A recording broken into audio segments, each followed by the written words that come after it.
Call 6 investigates. The next time you go car shopping, buyer beware. That used car lot could actually be an illegal operation. Yeah, it's difficult to crack down on these pop-up businesses because from the road, they really look like the real deal. Rafael Sanchez joins us live as Call 6 Investigates digs into the lot that shut down after we started asking some questions. Rafael. Todd and Erica, good evening. We learned about these used cars after getting a tip about something happening on the corner, and someone asked us to check it out, and we did. And when we did that, the seller was telling us that most of the vehicles on the lot, that they were in good condition. Now, of course, our cameras were rolling, our hidden cameras were on the job. But you know what happened, Todd and Erica? When we went from just being the regular old customer, stories changed when that person found out that we were Call 6 Investigates. By all signs, there was no reason to doubt. This was a used car lot. I was driving by and I swung around. I saw these cars for sale. The price caught your attention? Yep. You were hoping to get a deal? Yes. For several weeks, Call 6 Investigates watched several people selling cars here at 38th and High School Road. We found lots of vehicles, all makes and models. Jesus Lavalle showed us around. It's nice. It's nice. It's low mileage. There wasn't always someone on the lot. We had to call one of the many phone numbers on display to get information. Engine? Can we see the engine? Oh, yeah. On this day, the prices ranged from $900 to just $4,000. It's like new. It's like new? Yeah, like new. But when we turned the tables on him, do you have a license to sell cars? Do you have a license? Is this a car dealership? Oh, no. Jesus claimed he was getting a license. We questioned the conditions of the vehicles for sale. Engine problems, transmission problems, brake problems? A little bit? Yeah. In cooperation with Carfax.com, we checked all the vehicle identification numbers. Carfax verified several safety concerns. The Grand Prix and Ford Explorer are in need of critical recalled replacement parts. Yeah, the Honda? Yeah, can I see that one? And remember that like-new Honda Accord? Oh, it's new. It's like new. It was previously totaled in an accident. It was issued a salvage title, making it undrivable. It was later repaired and made roadworthy with a rebuilt title. This kind of operation is known as curbstoning. That's when people sell vehicles along the curb of any open space. Curbstoners will sometimes buy cars for cheap that may have been wrecked or otherwise damaged, clean them up a little bit, and then a consumer buys it for more than the car's really worth. The state's Auto Dealer Services says these businesses try to stay under the radar by selling less than 12 vehicles a year.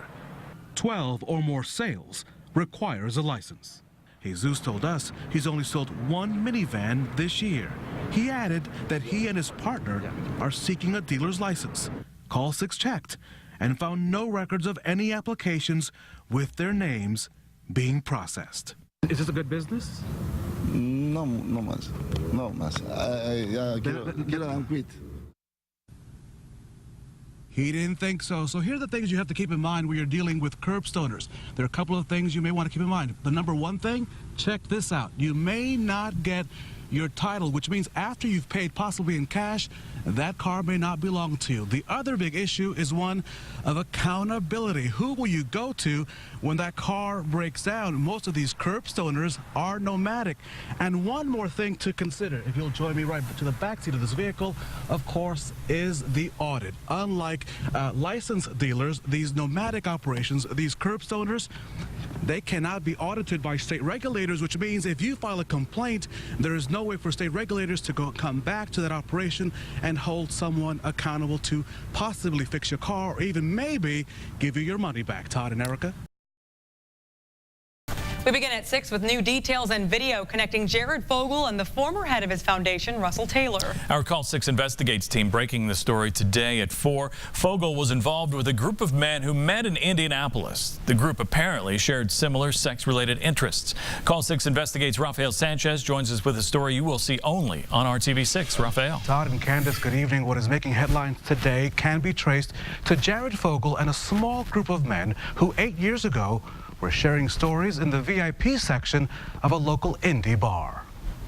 Call 6 Investigates obtained this video of Russell Taylor and Jared Fogle at one of their favorite hangouts, Both men at the center of one of the largest child pornography cases in Indiana. It's in this environment that their friendship grew. It would lead to Taylor becoming the executive director of Fogel's Anti-Obesity Foundation. And it would lead to the government's investigation of the men sharing the images of naked children.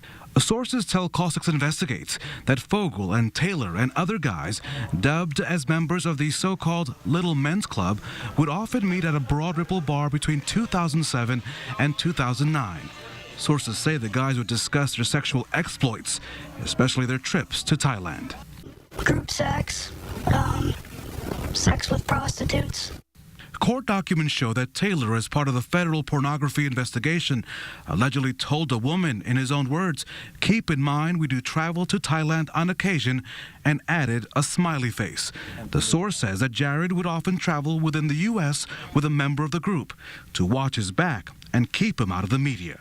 Very few outsiders, and they'd hang out together, and they had these common interests that they were all, exploring together, and that was their thing. And, when it's a small group of people, you have more control over what gets out, who talks about what, and whatever. And it's probably in their best interest for none of them to talk. Members of the Little Men's Club attended Fogel's annual Labor Day barbecues at his Zionsville home. There was a hope that once Fogel got married in 2010 and began having children, that things would change. I feel like I was, duped. And explain that for me. When you say you were duped, what does that mean that you were duped? And I even defended him, early on in all this. And for the truth to come out now, I feel let down, and I feel like I was made a fool of. I bought his image. Call 6 Investigates continues to review pictures and information involving that men's club. As we're able to confirm that those pictures and information, we will report the latest developments on the Fogel and Taylor cases. Live in Studio A, Rafael Sanchez, RTV6. Call 6 investigator Rafael Sanchez joins us live with that part of our story. Rafael. Todd, good evening. Call 6 has learned that a weapon described as a shotgun was used in the office in the Target there at Washington Square Mall. And right now at 11:05, there are still so many unanswered questions. We take you inside as people reach out to first responders amid the gunfire and the chaos. At around 6:28, police began to get calls that there was a problem at Washington Square Mall. There were multiple reports on the number of gunshots heard, ranging from 10 to 20. At 6:31 came the first possible sign of the gunman, as someone reported a subject with an AK-47 firing shots and one person was hit. 2 minutes later, a conflicting call, as another eyewitness says the gunman is running with a small semi-automatic weapon. Meanwhile, a mother hiding with her daughter inside the Target called for help, saying that she's in a storage closet and was scared to come out. At 6:36, authorities became aware of the second person shot. By 6:40, first responders learned of the third victim. Calls for help continued, and more police kept arriving. By 6:42, the gunman was described as wearing a ski mask. While paramedics focused on the injured, police zeroed in on public safety and the evidence left behind at what's become a major crime scene. And so let's talk about that crime scene now at 11. Here's the big perspective. Of course, police are using this as the crime scene because of the shooting. Now, that gunman was last described as running along Midhofer Road here to the north of the mall. And of course, that is a big stretch of property, a lot of homes around the area. So police have a lot to handle. The initial response by police, 6 officers within about 15 minutes, Todd. There were 20, and they kept on coming. That's the kind of work that is turning heads as people drive by. Yeah, our news crew was also intrigued by the sign holder that was promoting a car wash for $5. Rafael Sanchez reports on the sign of the times.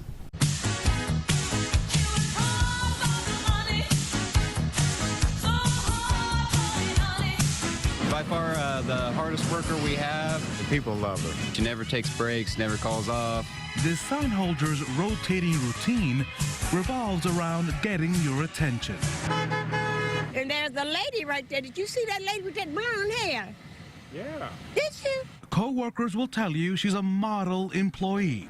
with only 1 week on the job. So she has made a big difference to the company. She's probably up for a raise. My manager likes her because she don't take breaks or complain like we do. And no bay 2. Start bay 2. The Rama Car Wash and Lube Start bay 2. is seeking an edge in a competitive marketplace.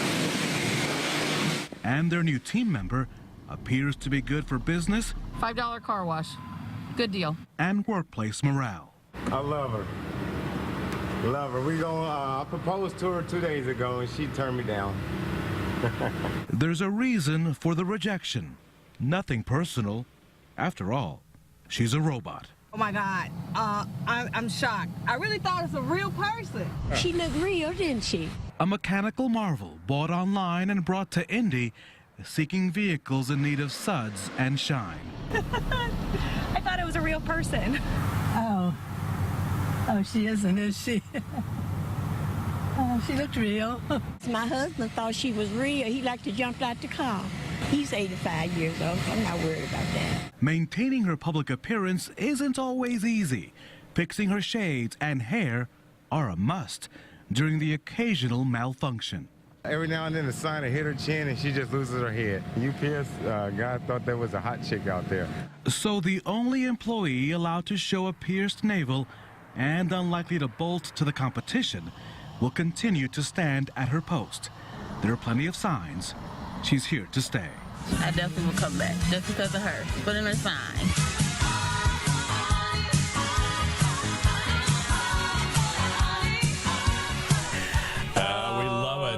Through all of us, too. The mannequins were spotted at a trade show in Las Vegas and have proven to be lucky for indie business. Punched in the gut, stabbed in the back. The best way to stay competitive is to move production to Monterrey, Mexico. What am I gonna do? They've gotten a raw deal. Very disrespectful, and I felt like they left us behind. Life is going to change. We have heard your anger and your disappointment over Carrier's decision to move jobs here. We're not going away quietly. Mexico's a disaster. Would you work for $3 an hour? Something's got to change in this country. Workers take a stand outside the Carrier plant. We've got to keep these jobs here. Call 6 investigates. Moving to Mexico from RTV6. Anger, anxiety, fear. Those are the feelings that Carrier workers are dealing with every day. The company's decision to move to Mexico triggered an avalanche of questions. What's next? Will another company try to do the same thing? Can anyone stop it? It's a crucial issue in Indiana when you consider this. 1 in 5 Hoosiers works in manufacturing. We've heard the number for months. 2,100 jobs from Indianapolis and Huntington heading to Mexico. Now, for the first time ever, some of those workers walk us through those heartbreaking moments. The day that the silence on the assembly lines gave way to screams of outrage. Got to the plant, same time, clocked in. I'm TJ Bray, I've been there for 14 years. February 10th, yes. My name is Richard Burns, and I've worked at Carrier for 22 years. February 10th, that's my birthday. Larry A. Linville. I usually don't get guests at 70, but I'm 70 on my 51st year at Carrier. It changed everything that day. My name is Ashley Shockley. I've worked at Carrier for 11 years. About 10 o'clock. Between 10 and 10:30. Supervisor's calling for the associates to go to the supervisor's desk, one line at a time. My name is Tom Fugate. I'm 61 years old, and I work for United Technology Carrier Corporation. We were working, we had our presses running. So my supervisor come by and said, shut your machine off and report up there to the Green Mile. We call it the Green Mile. The Green Mile was created for the safety of pedestrians. We walked into the death of our livelihoods, the death of how we're gonna feed our families, the death of how we're gonna live every day, day to day. The best way to stay competitive and protect the business for long term is to move production from our facility in Indianapolis to Monterrey, Mexico. I was with my son when they made the announcement, and I wasn't thinking of me because I can retire. It's just sad that all of our jobs are leaving. My name's Julie Meadows. I'm 40 and I worked at Carrier for 12 years. You feel like you helped build it, and then they decide to move. They are going to make too much money by moving.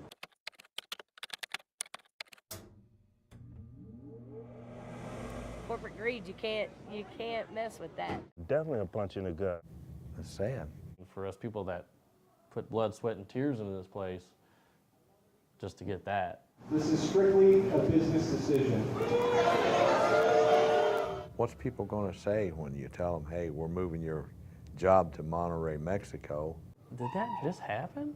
If you don't want to hear it, other people do. So let's quiet down. They tell them to shut up because they need to shut up so other people might want to hear what they say. Once they said they was moving, nobody wanted to hear what they had to say. So I called my wife and told her, and you know, she was in disbelief too. And actually, what she did was she left work and met and had a beer with me. To me, I feel betrayed by the company. If they can live with it, I can live without it. And I'm not begging you to stay. If you don't want to stay, get on out. The immediate question that you asked us after that announcement, why did Carrier choose Monterrey? So we traveled 1,200 miles to track down the answers. The region of 5 million people, about the size of Indiana, is Mexico's economic engine. Our drone flew over one of Carrier's 4 facilities. These, as you can see, are not small operations. Their specialty is making rooftop air conditioners. Soon Monterrey will build the furnaces now made in Indianapolis. Carrier's hurting us, but then they want to go down there and exploit workers for $3 an hour. You know, it's just not right. So let's talk about the $3 per hour. It comes out to about 50 pesos in Mexico, depending on the exchange rate. While in Monterrey, we stopped at a neighborhood grocery store next to a Carrier plant. So what could a worker earning $3 an hour buy? A half gallon of milk, 26 pesos. So, señora, ¿cuánto cuesta este pan? How much is this bread? Ese cuesta A loaf of bread, 28 pesos. 28. I was 4 pesos over budget. So I already spent my 50 pesos on this. Bottom line, Carrier's Indiana production workers could not afford to move to Monterrey. That's why I asked a top United Technologies executive a very specific question as he headed into a meeting with the governor at the State House. Sir, would you work for $3 an hour? Looking forward to discussing with the governor the transition for our workers and getting back to business. So I take it you would not work for $3 an hour, sir? Robert McDonough recently told investors that the company was focused on production work going to lower-cost countries. Carrier expects to save $65 million a year when it moves to Mexico. And now families are scrambling to rebuild their lives without the jobs that brought them security for such a long time. One of those families is Ashley Shockley and her 5 children. It's 5 in the morning. I am a mother of 5. I'm a full-time Carrier employee. 11 years on the job. You don't hear a lot of people saying, oh, I've only been here a year or 2 years. What time that is, Yes. Yes. It's time for everybody to get up. Good morning. Time for school. Get up. Get up. Come on. KK, come on. You gonna get up? Is that what you're wearing? I better go make a bottle first because she'll scream. Ashley Shockley runs her own assembly line at home. Sometimes it can be overwhelming. Making baby bottles. Serving breakfast. It's 7:05. Telling me to hurry up. Can you give me that ironing board, please? Ironing clothing and working on multiple hairstyles. These moments are her motivation not to relive the past. I was in a place that wasn't a so happy place before Carrier. I was, you know, struggling to just maintain and feed myself. It was a very dark place. I thought, you know, with Carrier there was security, that that wouldn't happen anymore. The unknown means spending less. She dropped her rental home lease and squeezed into this apartment. No vacations. Eating out is limited, and her furnace, ironically a carrier unit, is only on when necessary. Every time I go over there and I look at that, it's a reminder of I no longer am going to make that. She dreamed of advancing within Carrier by earning separate business degrees in administration and management from IUPUI and Ivy Tech. I like my company. Carrier's education program paid for her schooling, but after 8 years of college, the lesson she will never forget came on February the 10th. This is strictly a business decision. That plays over and over to me because that's not loyal. If it was strictly a business decision for some of us, when I got my first degree, I would have just abandoned them. I would have left. By 8 o'clock, the family heads out the door. It's like a little freeway in the morning. I recently just became a single parent.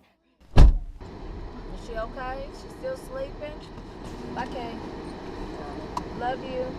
2 more stops, and then she'll sleep. It's scary to wake up with the thought of not knowing if you can really provide for the 5 people that are depending on you. Ashley has a sister and aunt who work at the plant. On Mother's Day, she'll receive the ultimate gift, a college degree from IUPUI. Right now, there's a degree of desperation for people facing ongoing health issues. Them closing is nothing compared to going through cancer. Battling cancer and what Carrier's decision means for the fight of her life. Nancy McCubbin wants to share her story next.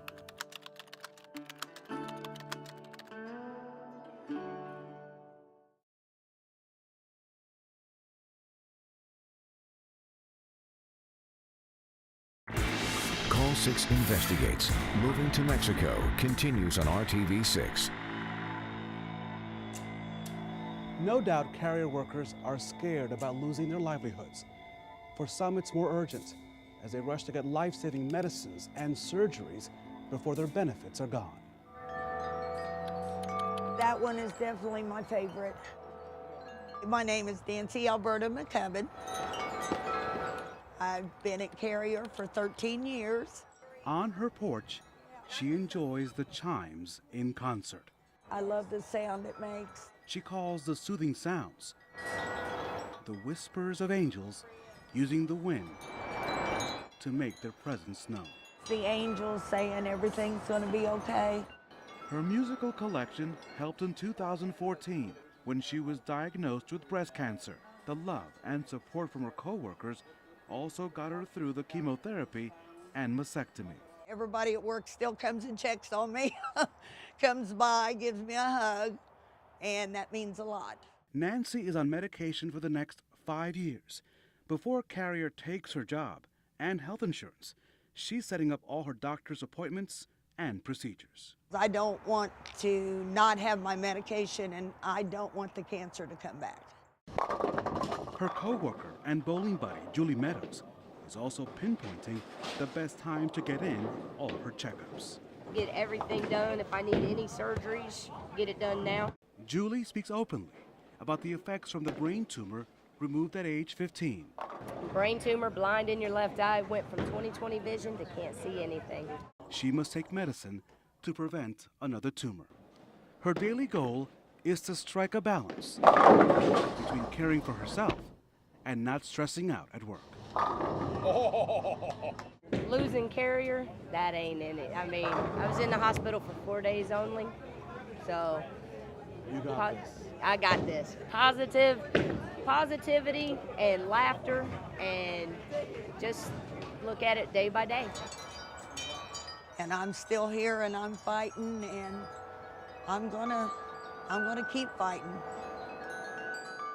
Nancy will undergo reconstruction surgery in a couple of weeks.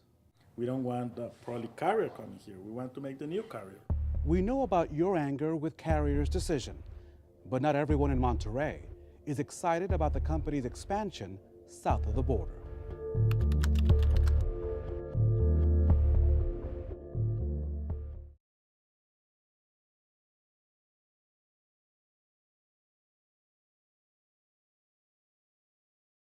Monterey and Indianapolis have much in common. Both are capital cities. Both are landlocked. Monterey is about 2 hours from the Texas border. It's a bustling place facing universal urban issues like crime and poverty. The big industries include steel and manufacturing. Another key focus is education. The city is home to the country's top universities. The region has seen manufacturers seeking cheap labor come and go, leaving behind empty warehouses and broken promises. We met one local family hoping to create jobs that are homemade. Good morning. Buenos dias. I met Eric Alvarez Ortegon and his wife Melissa Flores Quiroga in their home. Their two-story house is in the San Jeronimo section of Monterey, not far from downtown. They have 3 children. Melissa is a designer of industrial products. This was one of the bottles I liked.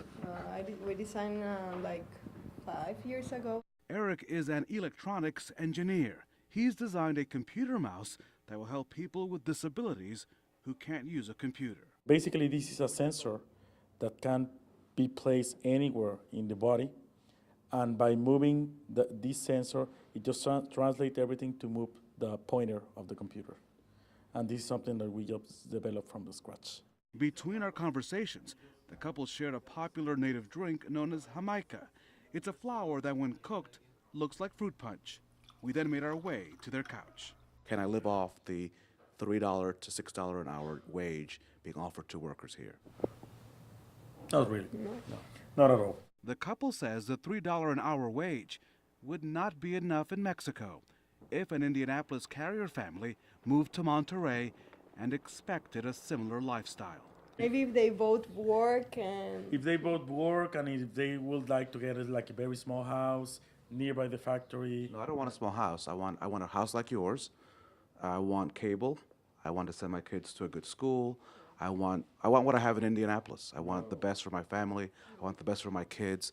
Can I move here right now with the salary that Carrier is offering its workers and be okay? Not at all. Not at all. Honestly speaking, really tough. Eric and Melissa are focused on the future. What we are trying to do is generating more like high-end jobs, creative jobs, innovating jobs that can make things some better. We don't want Kia come here. We want to make the new Kia. We don't want probably Carrier coming here. We want to make the new Carrier. Not only are they working on creating a level playing field. As an entrepreneur, it's as good as men. So you're equal. Yeah. As a worker, if I was a worker, it would not be the same. They're also teaching youth how to become entrepreneurs and create the next big products or new systems that can survive the push and pull of the global economy. You are in a dynamic environment, very good education. You have plenty of big universities that are very good ones. Most of them started here and not just all among Mexico. Eric believes his computer mouse will revolutionize how people with disabilities connect with technology. It's bigger than losing jobs, why a family tradition will soon disappear from the city's west side.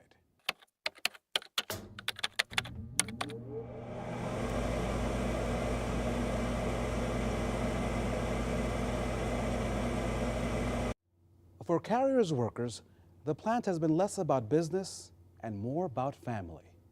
And for dozens of them, working at the Westside plant is a real family tradition.